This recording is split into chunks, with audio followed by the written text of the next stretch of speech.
Kim Chiu natameme sa mga sinabi ni Paolo kay Mamang Pokwa.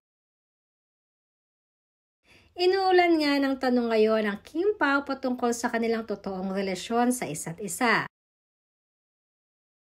Kasi naman, ayon sa aming source ay madami ang nakakakita kina Paolo at Kim na palihim nagdi-dinner sa isang mamahaling restaurant at kasama pa ang pamilya.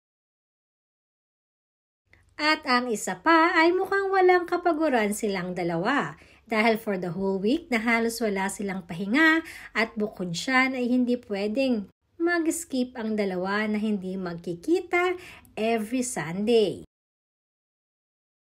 Ito ay maliban na lamang di umano kung may out of town at may out of the country na ganap ang mga ito. Maging sa showtime nga ay madalas din ang pagdalaw ni Paolo doon at kay Kim kahit na rin sa ASAP Studio.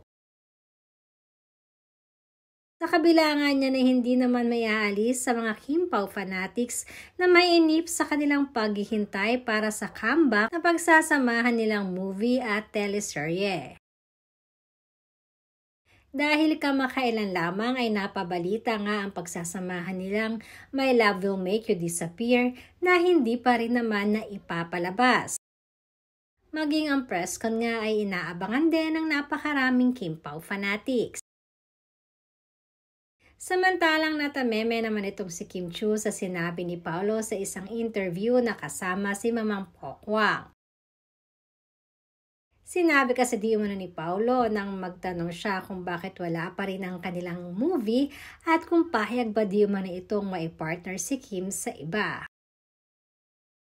Isang ngiti lamang ang isinagot ni Paolo at may pagdadamot niyang sinagot na sa akin lamang si Kim, kami pa rin ang magkasama.